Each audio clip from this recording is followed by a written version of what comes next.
How's it going? Hey, hello. How are you doing tonight? Hey, are you able to hear me fine? You cut out there for a second, actually. Can you hear me? Yeah, I'm able to hear you fine. So how about you? Seems like you're clear now. Oh, okay, awesome. Cool. Um, so, is there anything in particular you want to practice? Uh, so like I just started preparing for my interviews. Like I'm still practicing some problems. So I would like to get a feel of like how the phone interviews go. So yeah, so that's my kind of goal as of now. Mm-hmm. Okay. Well, I can definitely give you a taste of that. That's Oh, sure. actually Yeah. exactly the exact situation, right? Yeah. A lot of times you're doing these interview practice things, and you might actually be doing them inside on whiteboard, but in this case, this is exactly what we like. That's true. Yeah. Cool. Cool. Let me get a problem for you. Okay.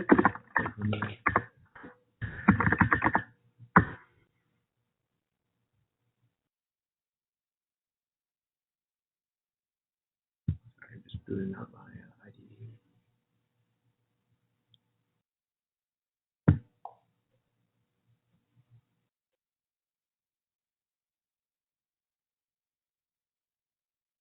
All right.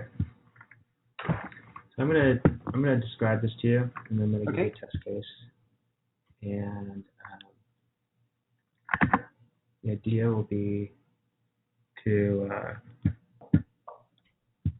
sort of understand it like that. So I don't think you'll practice. The idea is, given an unsorted array of non-negative integers, Okay. I want you to write a function that finds the indexes of the continuous subarray, which add up to a given number. Okay? Okay. Okay. I'll put that in the comments. What language you're going to be using? Yeah, I see you're typing something. Okay. You know what language you're going to be using? Sorry, I didn't hear you properly. What is it? You know what language you're going to be using? Yeah, I'll be using Java. Java? Okay, cool. Let me change it to Java.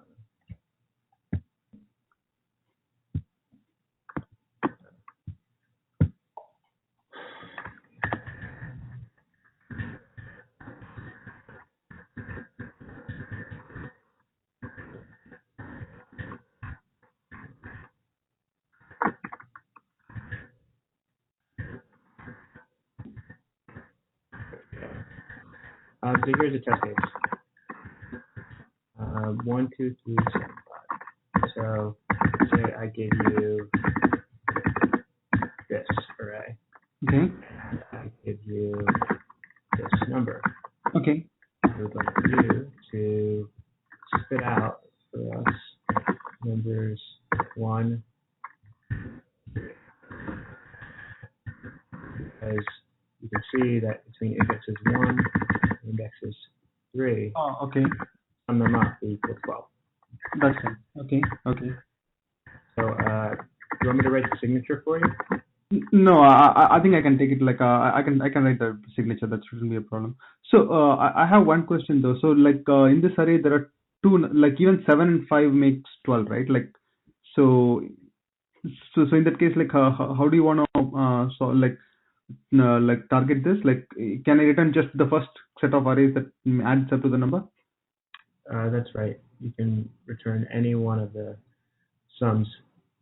Okay, okay. And there are no kind of limits like number of elements in the subarray. So it can be two. So the minimum has to be two, right?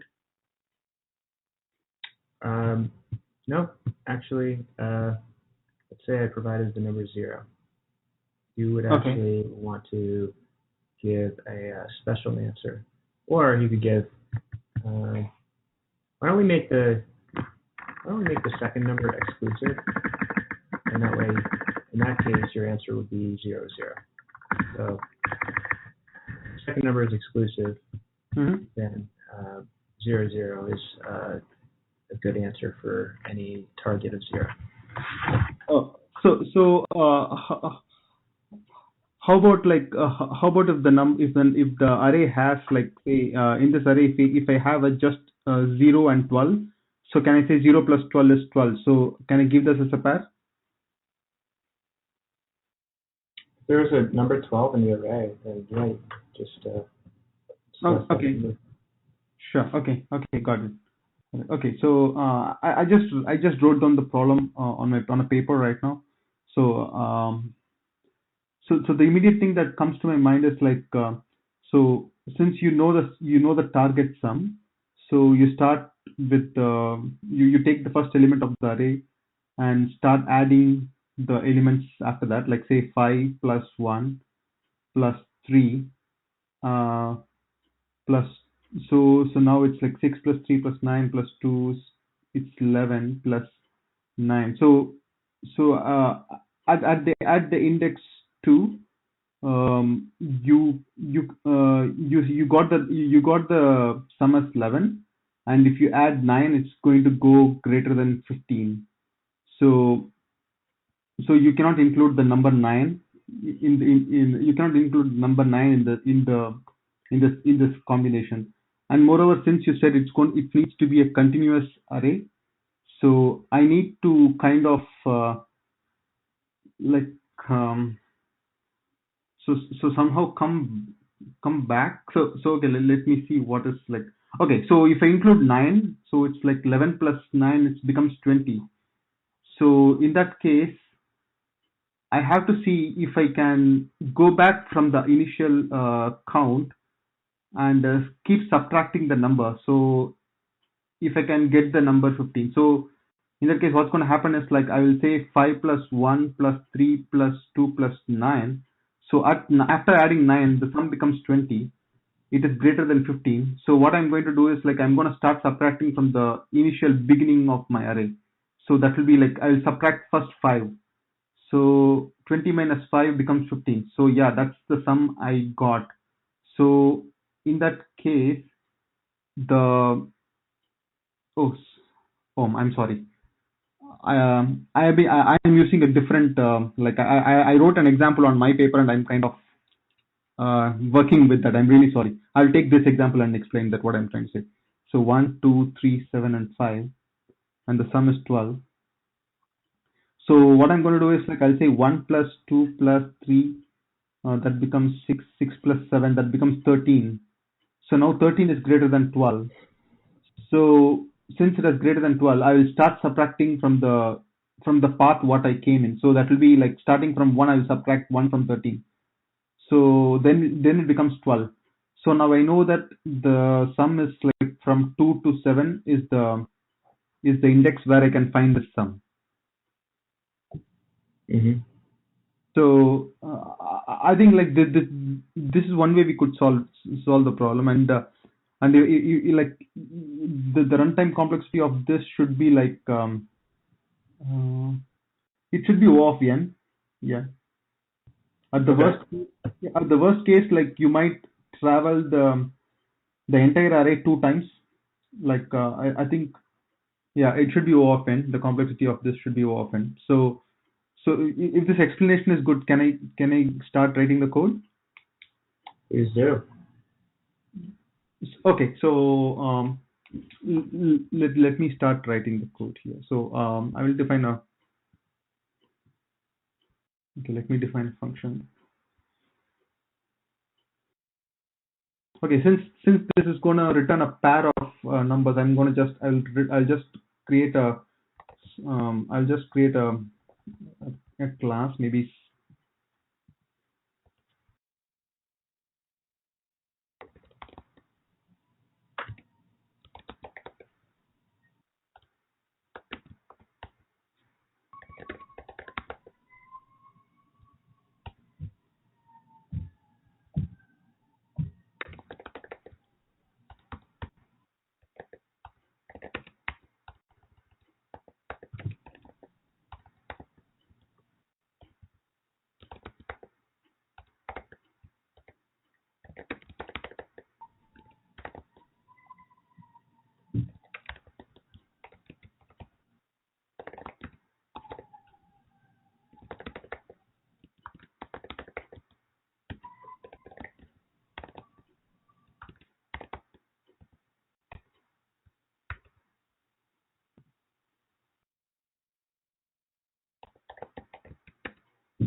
So yeah, this is an integer array, so I'll take an integer array.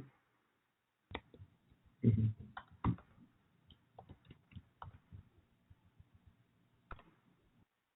So one thing is like if the array is like say empty, or if the array is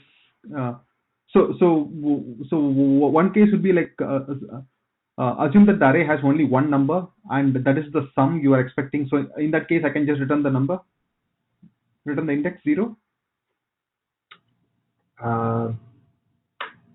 So you're saying if the array has one number and Yes, the expected number or the target number is that same number, yes, you're asking what to return? yeah. I can just Yeah. return 0. Yeah, well, you just return the array over that number. So the Okay, indexes over the number. got it. Okay. So what I'm going to do is I'm going to start with so if a equals no, so then I will return.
And I need to take the expected sum. Mm-hmm. So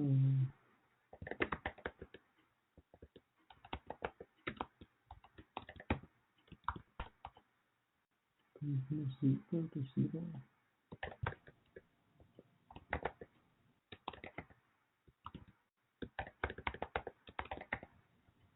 Function plus a of I if current sum current sum equal to expected sum, then I should return to my j. Okay, I'm starting from j. Okay, so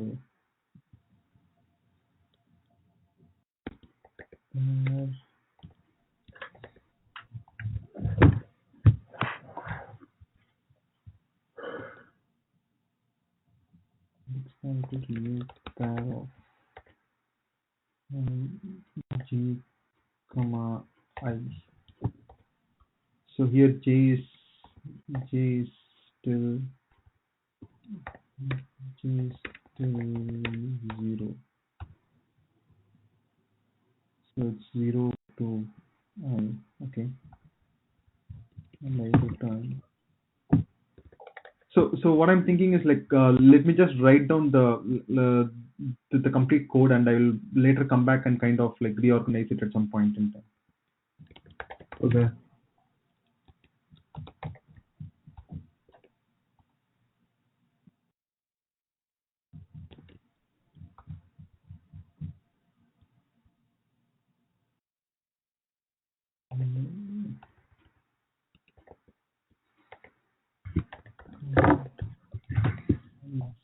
greater than expected sum.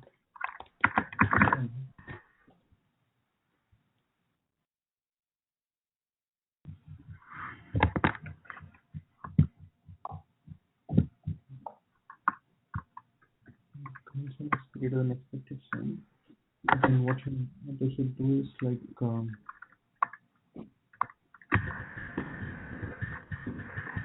for G while G less than equal to I,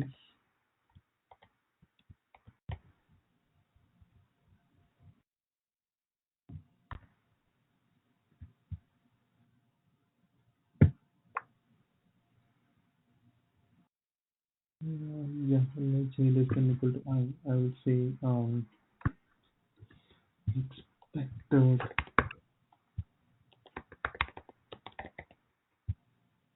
sum equals expected sum minus A of J.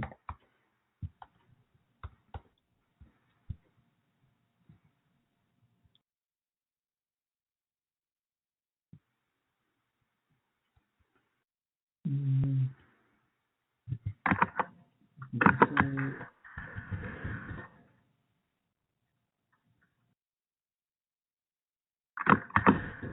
so what I'm doing is expected sum equal to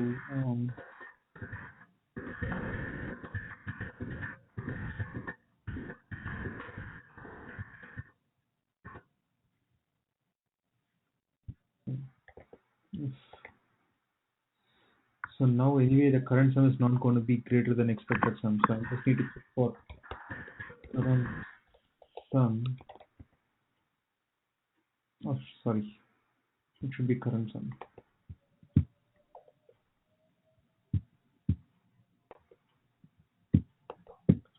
Minus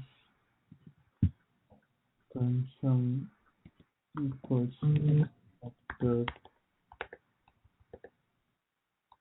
expected sum.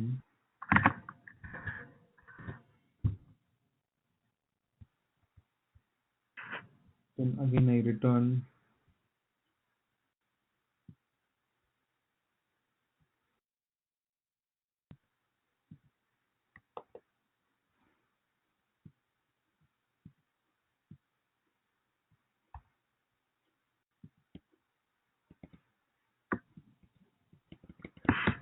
okay. So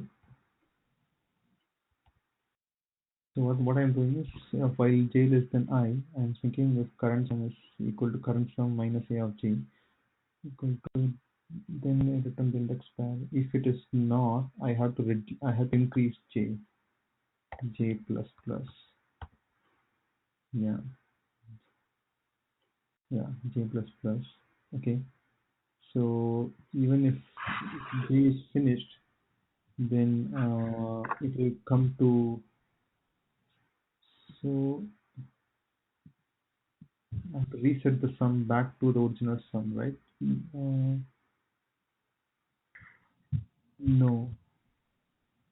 I'm kind considering a case where I'm checking if there will be a case if like if I start subtracting from the number even after reaching the complete index, will the sum be like not equal to 12?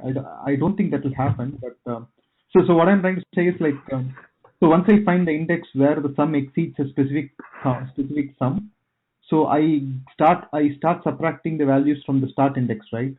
So while I'm keep on subtracting until I reach the target, until I reach the current index. I'm seeing whether at any point in time will I be in a situation where the sum will never be equal to the expected sum. I don't think that will happen because at any point we'll definitely get the sum. Yeah, because we included something and we are reducing the count from the old one. I think we'll definitely get it. Okay, so Okay. I don't think I need to check that case. So if j is less than I, current sum equal current sum minus I, expected sum return index. If not, I am incrementing j at some point. So if current sum is less than If current sum is less than thing, then I think it should continue on the for loop. Yeah, it should continue on the for loop.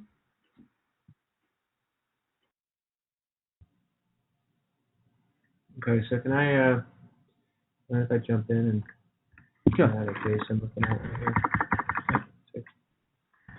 So what happens if you devise an array that looks like this? Three, and then what we want is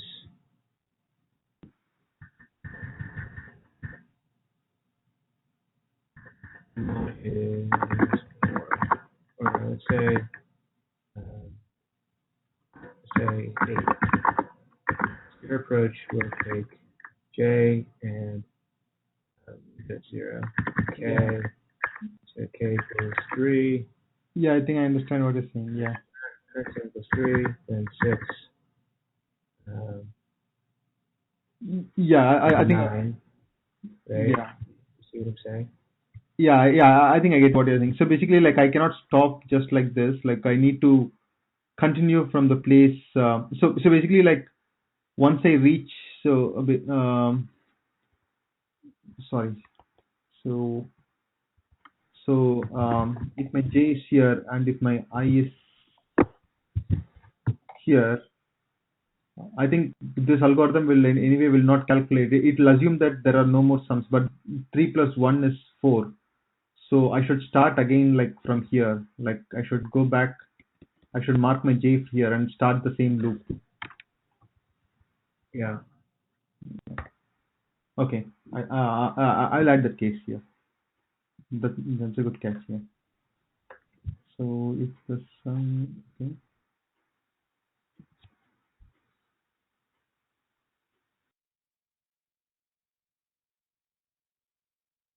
expected sum. Okay, so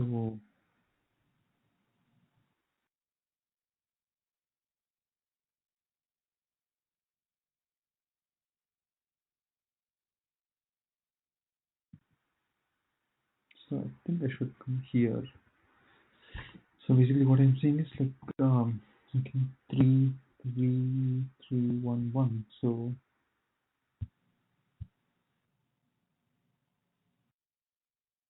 even after finishing this, I should let my I continue from J.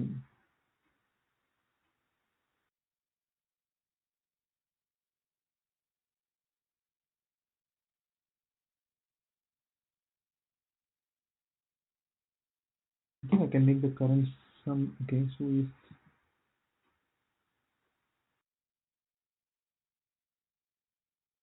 yeah, even after subtracting, this thing doesn't work.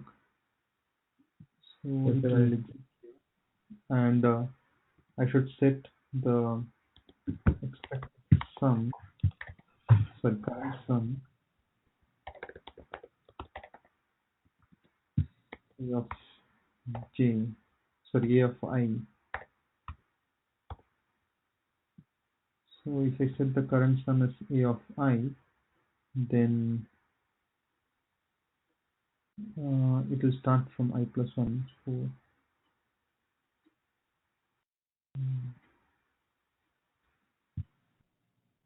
So let me just validate it once again on the paper. I'm just writing down here on the side. uh-huh. So here you say matching. So what you're going to do is like you set the expected sum equal to infinity of I. So yeah, I think this should be good. Okay. So I see the problem I see with it is that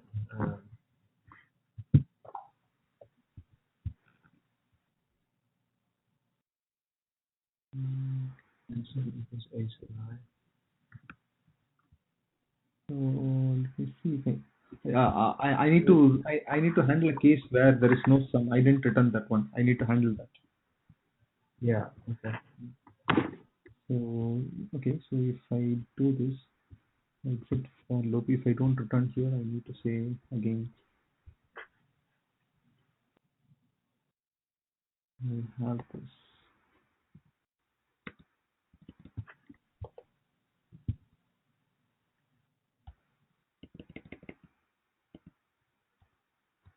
So yeah,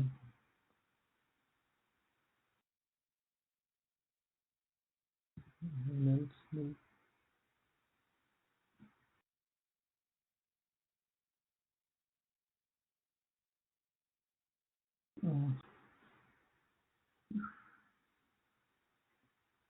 it's equal to currency. I'm just thinking about the else part again here once. So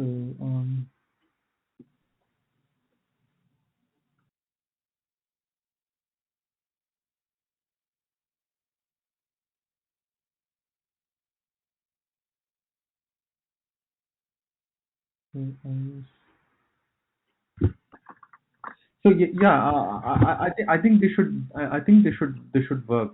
So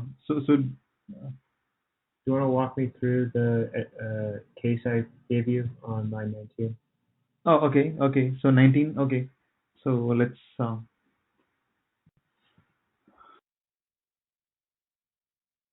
okay, so let's start from here. So J and I both are here. So first is like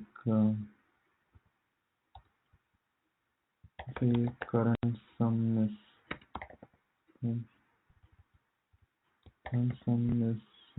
0.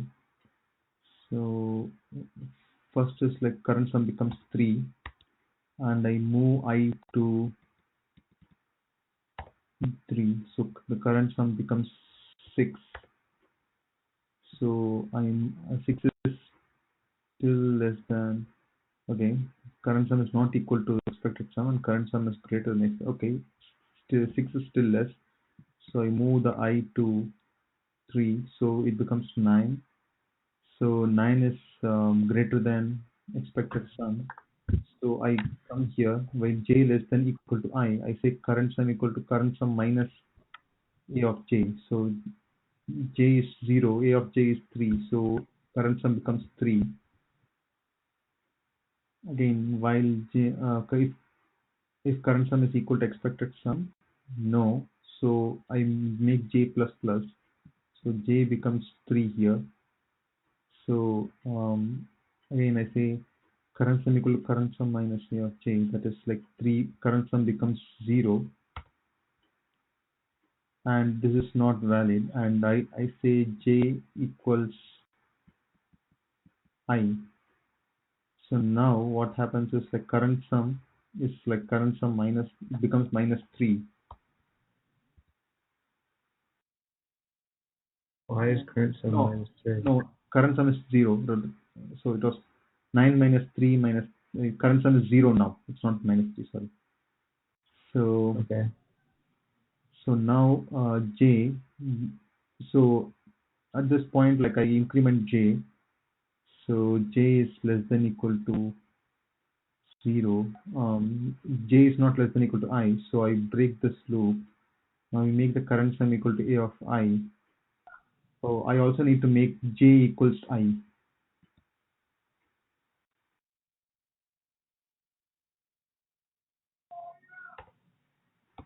So if I make j equals I after setting this back, so now both j and I are in 3, and current sum becomes 3. Okay, so now I moves to 1. So the current sum becomes 4. So now I say if current sum equal to expected sum, yeah. So do you think this is the case I missed, like the j equal resetting j back to the current original point, like the starting point? Sorry, what was your question? So now I did not set the j to the starting point again after I set the current reset the current sum. Once the like in your case, like once it reaches 0, Now it's not the expected sum. So what I'm doing is I'm still inside the for loop. So I'm setting the current sum to the value at at j, and then I also set the j value as index as I. So now it will still go through the outer for loop. So now the current sum becomes current sum 3 plus 1, 4. So we get the expected sum. No, we're looking to get 8. We're not looking to get 4. Oh yeah, yeah. I don't know why sorry, for some reason I'm thinking 4. Okay. So okay, so in that case we are still not getting 4. Okay, so what should I do? I should not mm, we're looking at 8. So I reach 9, and at 9 I don't get. So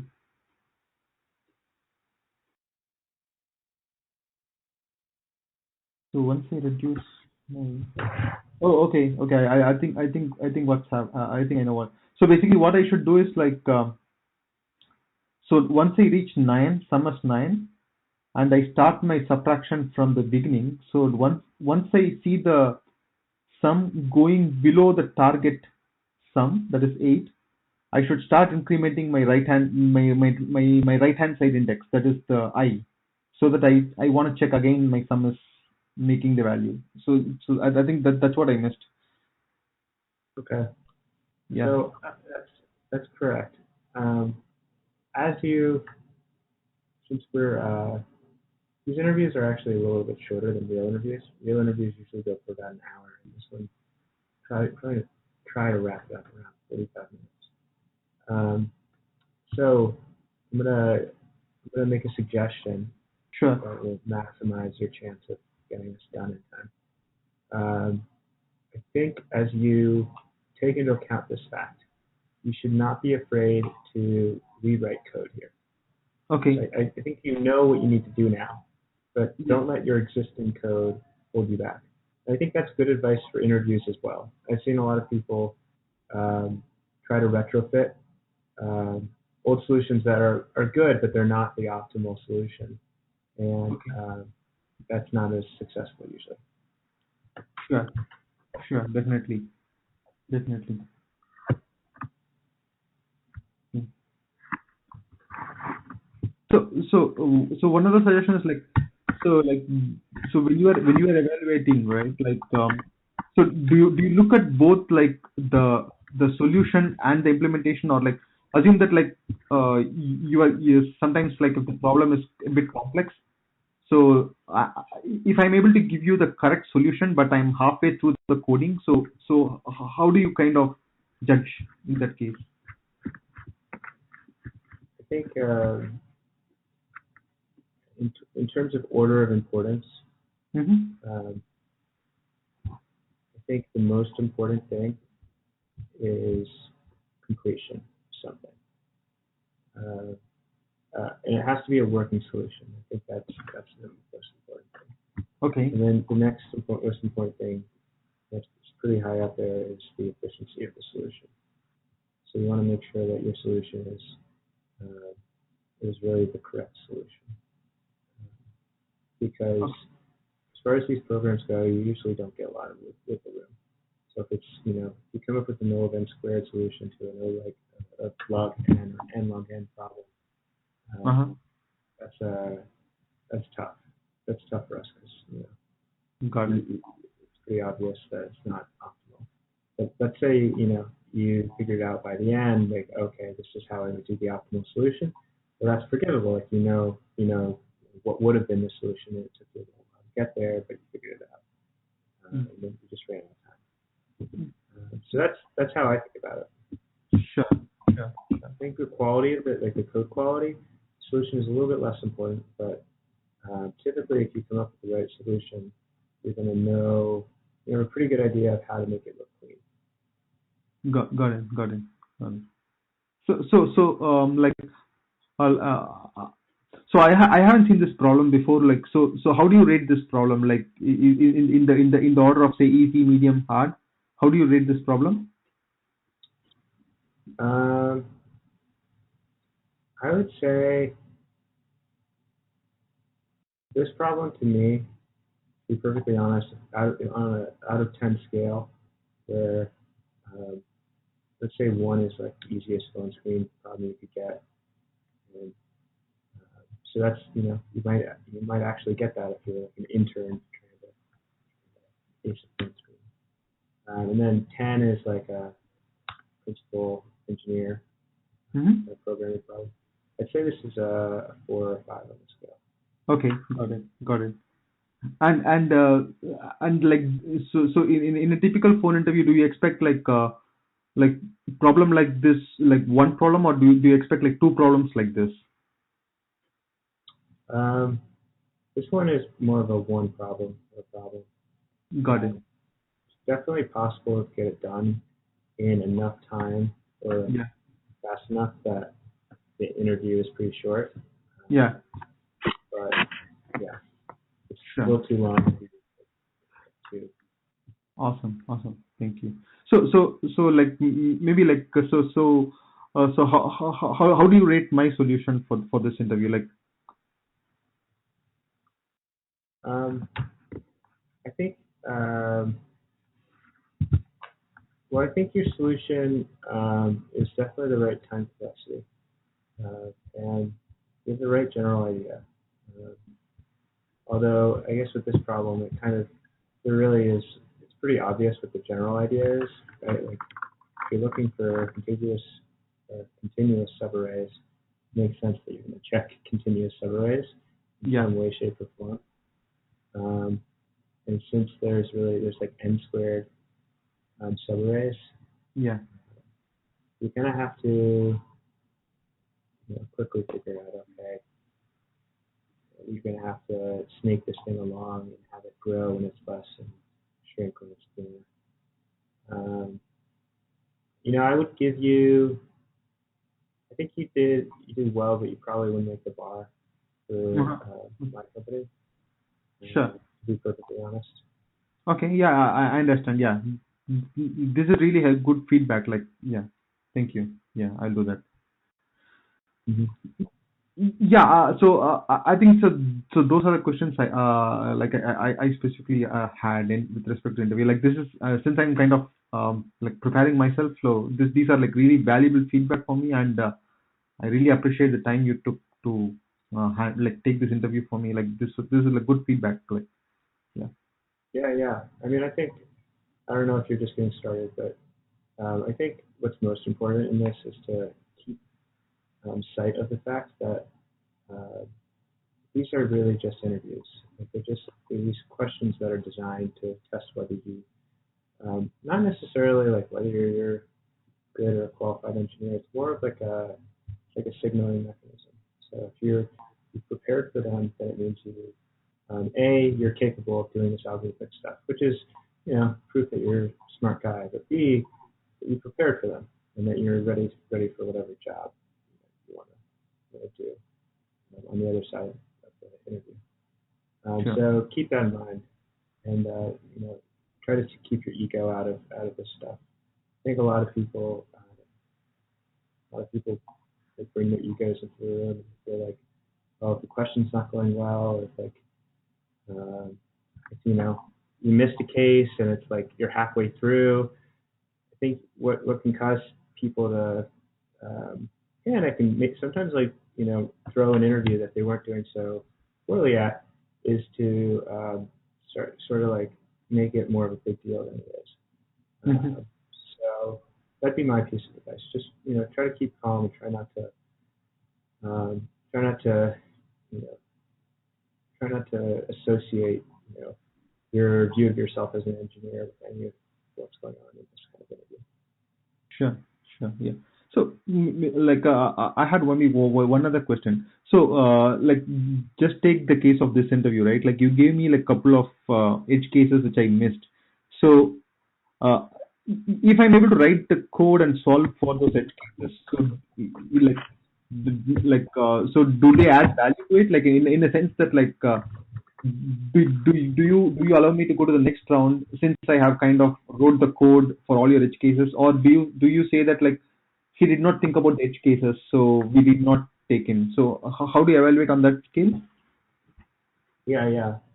Well, I mean, everybody knows that. Let's say I give you the problem and you're able to code it up without any of my help, Huh? and you anticipate every edge case. You're trying to, you're trying to get 100% on the test, right?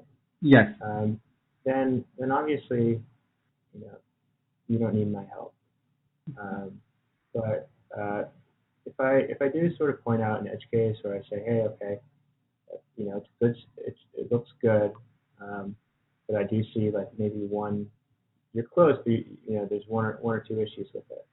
And what I'll do is I'll give it a test case that demonstrates it, Yes. because I think that's like the perfect amount of hinting, right? Because I don't do anything except just like introduce something that already exists that you didn't think of. And then you go through it, and I think the key there is to make sure that when you see an edge case, or when the proctor of the interview uh, gives you a case, you want to generalize sufficiently from it. Got it.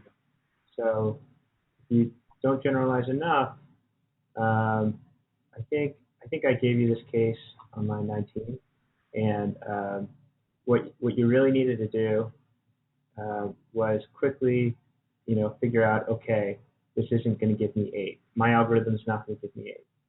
And then boom, okay, how do we fix it so that it gives me 8?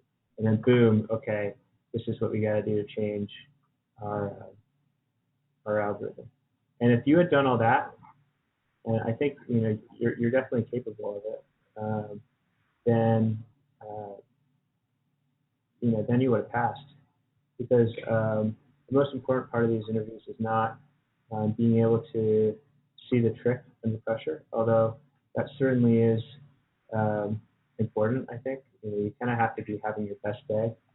Uh, Mm. the most important part is maybe you're under a lot of pressure here, but keeping sort of your communication channels open, and maybe like being able to see, oh, okay, like this is a greater problem that they're trying to suggest, and then like staying connected to the interviewer. That's what gets people going. Like it doesn't matter. It really forgives a little bit of the kinds of errors that everybody makes Sure. if you're able to recover really really well. Got it. Got it. Yeah, I think this is really great feedback. Like, yeah, thank you. Thanks. Like, this is really helpful for me. Sure, sure. Do you have any more questions? No, nothing much. I think, again, like, thank you for taking this time and interviewing me. This is really helpful. Thank you. Okay. Thanks a lot. Have a good Thank night. you. Yeah, have a good night. Bye bye.